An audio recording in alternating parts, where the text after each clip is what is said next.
Hello. आज हम cricket की सारी लेटेस्ट न्यूज़ लाए हैं आपके लिए। श्रीलंका और साउथ अफ्रीका का फर्स्ट टेस्ट मैच खेला गया साउथ अफ्रीका में।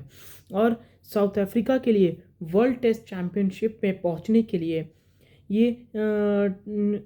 यहाँ से 4 टेस्ट मैच जीतने हैं, 2 श्रीलंका, 2 साउथ अफ्रीका, जिसमें आज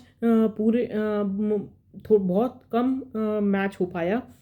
साउथ अफ्रीका 80 फॉर 4 है, जिसमें फिर बारिश हो गई थी तो डे 1 का स्टम्प्स हो गया, जिसमें कि एडन मार्करम ने 9, टोनी डी जॉर्जी ने 4, ट्रिस्टन स्टब्स ने 16, तेम्बा बवुमा में 28, डेविड बेडिंगम 4, काइल वेरेन 9। बॉलिंग में श्रीलंका की असिथा फर्नांडो 22 फॉर 1, विश्वा फर्नांडो 17 पे 1, लहरू कुमारा 35 पे 2। इस तरह साउथ अफ्रीका 80 फॉर 4 है डे 1 स्टम्प्स। चलिए दूसरी न्यूज़ की तरफ चलते हैं।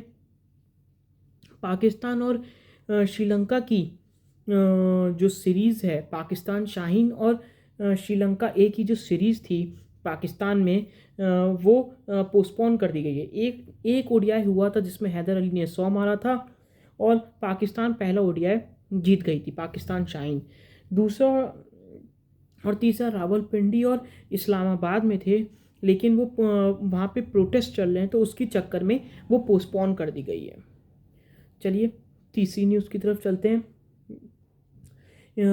न्यूजीलैंड और इंग्लैंड का टेस्ट मैच खेले जाने वाला है, जिसमें कि न्यूजीलैंड और इंग्लैंड ने दोनों ने अपनी प्लेइंग 11 अनाउंस कर दी है। पहले न्यूजीलैंड की है। टॉम लेथम कैप्टन होंगे, Devon Conway, Kane Williamson, Rachin Ravindra, Daryl Mitchell, Tom Blundell, Glenn Phillips, Nathan Smith, Tim Southee, Matt Henry, William O'Rourke. England की प्लेइंग 11 की तरफ चलते हैं। Zak Crawley, Ben Duckett, Jacob Bethell, Joe Root, Harry Brook, Ollie Pope, Ben Stokes, Chris Woakes, Gus Atkinson, Brydon Carse, Shoaib Bashir. ये England की playing 11 है। चलिए चौथी न्यूज़ की तरफ चलते हैं। आईसीसी, जो मैंने आपको बताया था, आईसीसी एक मीटिंग कंडक्ट करने वाला है, जो कि पहले मैंने बताया था 2 दिन बाद है, पिछले हफ्ते की, लेकिन उसके बाद जो आईपीएल का ऑक्शन था 24 और 25 नवंबर को, इसलिए वो मीटिंग जो है वो पोस्टपोन कर दी गई थी। अब वो फ्राइडे को होगी, 29 नवंबर को वर्चुअली होगी, जूम के या टीम्स के थ्रू ये मीटिंग होगी, जिसमें कि 15 मेंबर्स बैठेंगे, 3 इंडिपेंडेंट होंगे और 12 टीम्स होंगी, जिसमें कि Sri Lanka, Pakistan, Australia, India, south Africa, Ireland, West Indies, Afghanistan, ये सारी टीम होंगी। और जो 3 होंगी उसमें एक आईसीसी के चेयरमैन होंगे, ग्रेग बार्कले। जो वो आईसीसी ने मीटिंग 29 को इसलिए भी रखी है क्योंकि ग्रेग बार्कले का टेन्योर ख़त्म होने वाला है आईसीसी चेयरमैन से। अब जय शाह 1 दिसंबर से ज्वाइन कर लेंगे।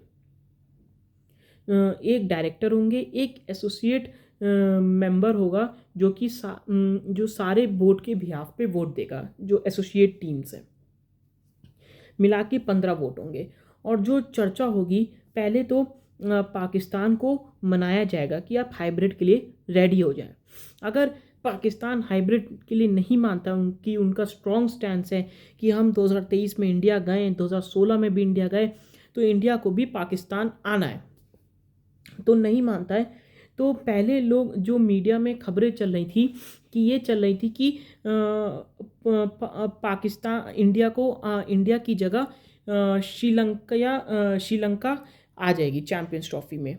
लेकिन आपको भी पता है और हमें भी पता है, सबको पता है, ये पॉसिबल नहीं है, क्योंकि बीसीसीआई ही सबसे ज़्यादा रेवेन्यू जनरेट इंडिया ही सबसे ज़्यादा रेवेन्यू जनरेट करके देता है आईसीसी को।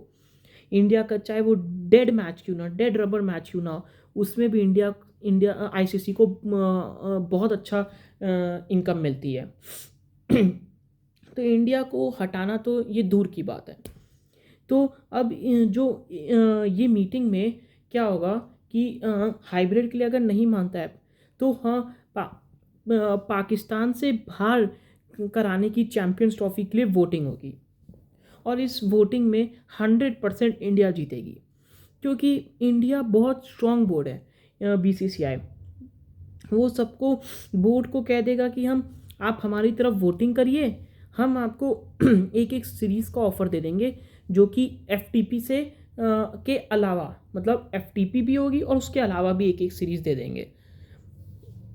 तो और पाकिस्तान और आईसीसी कोशिश ये भी करेगा कि कहेगा कि जो आपके 1380 करोड़ डेवलपमेंट में लगे जो कि होस्ट को दिए जाते हैं, कोई भी आईसीसी इवेंट होता है वो तो आपको मिलेगा ही, प्लस हम आपको जो प्रॉफिट होगा आईसीसी का उसमें से जैसे 46% इंडिया को मिलता है और बाकी टीम, और जो बचा हुआ 54% है वो बाकी टीम में डिस्ट्रीब्यूट होता है।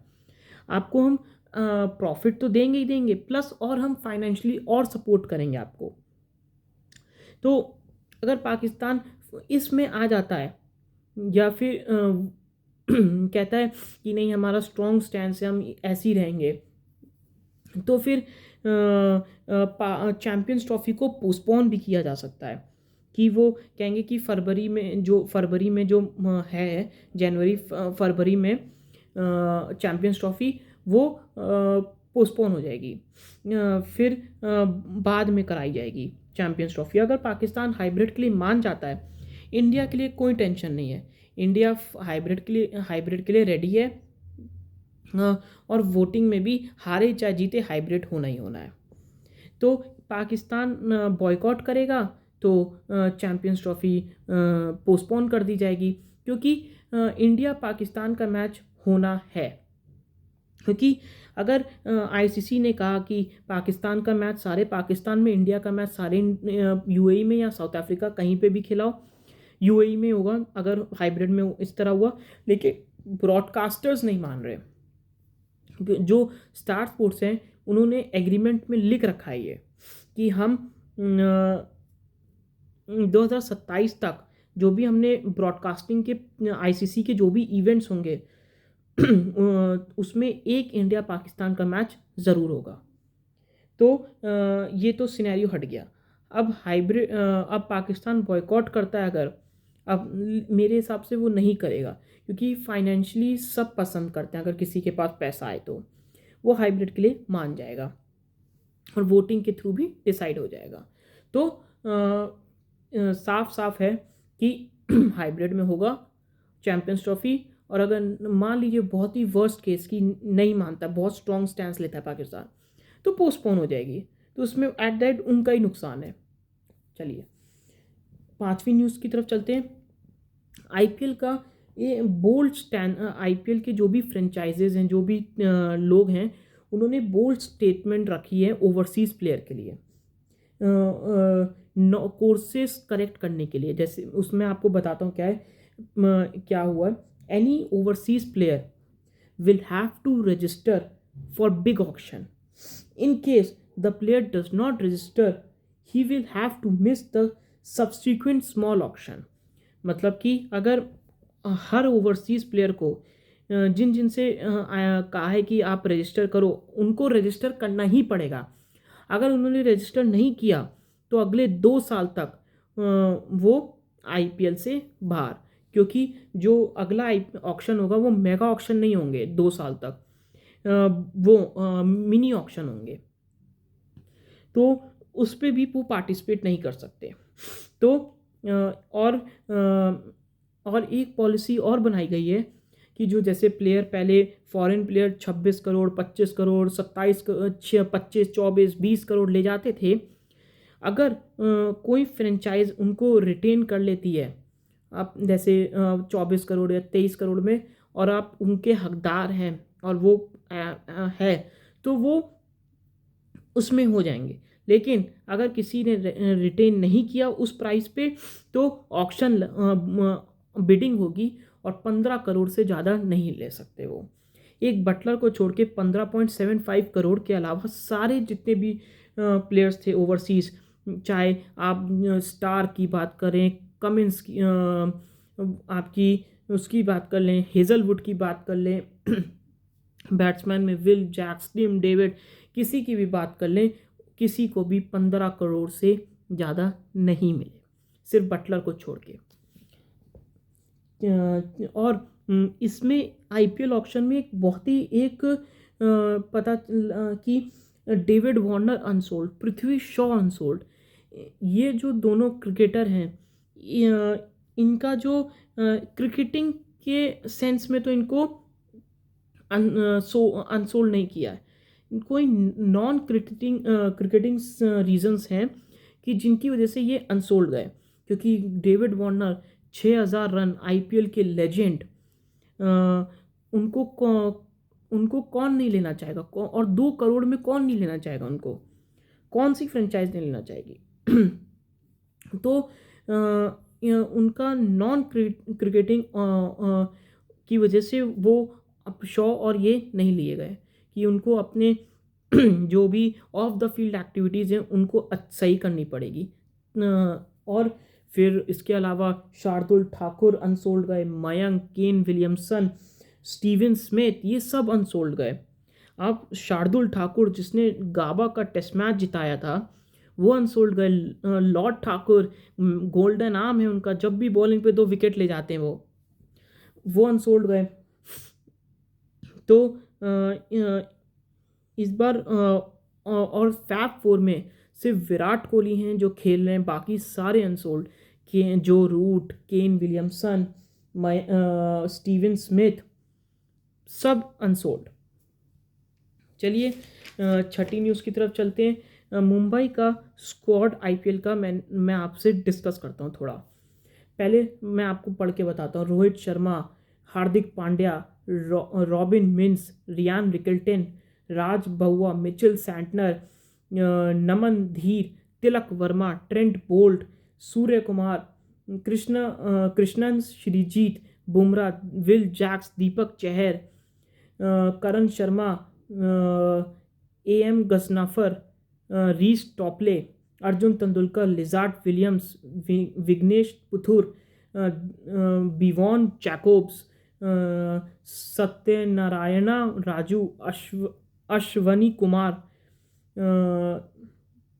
ये मुंबई का स्क्वाड है, जिसमें कि उनकी फास्ट बॉलिंग तो ये 3 खेलेंगे ही मेरे हिसाब से।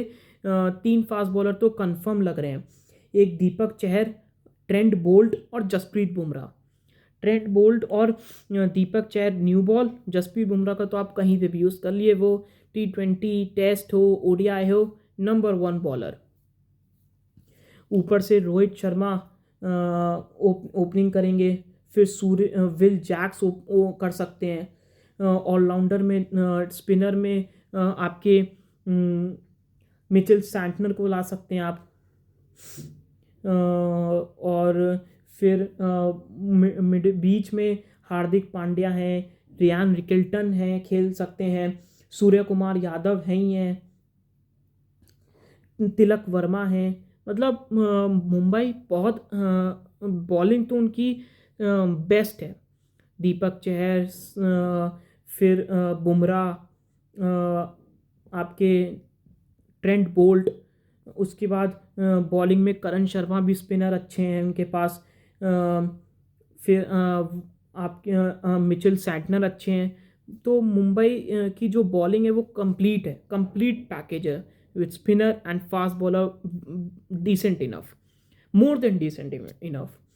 बैटिंग में भी हार्दिक पांड्या, तिलक वर्मा बहुत बढ़िया फॉर्म में। रोहित शर्मा तो उनका दिन होता है तो वो कोई भी बॉलिंग लाइनअप आ जाए उनके सामने, अगर रोहित शर्मा ने 20 से 30 गेंदें खेल ली तो रोहित शर्मा को बॉलर आउट नहीं करते, वो खुद आउट होते हैं। फिर सूर्य कुमार यादव T20 के नंबर 1 बैट्समैन। आपके मतलब मुंबई इंडियंस बहुत ही वेल बैलेंस साइड है। कल सीएसके का मैंने किया, सीएसके भी अच्छी लग रही है, मुंबई इंडियंस भी आज अच्छी मैंने आज डिस्कस किया, वो उनकी तो बॉलिंग बहुत स्ट्रांग है कंपेयर टू बैटिंग। चलिए, अगर आपको मेरा न्यूज़ सेगमेंट पसंद आया तो लाइक करें, शेयर करें, सब्सक्राइब करें।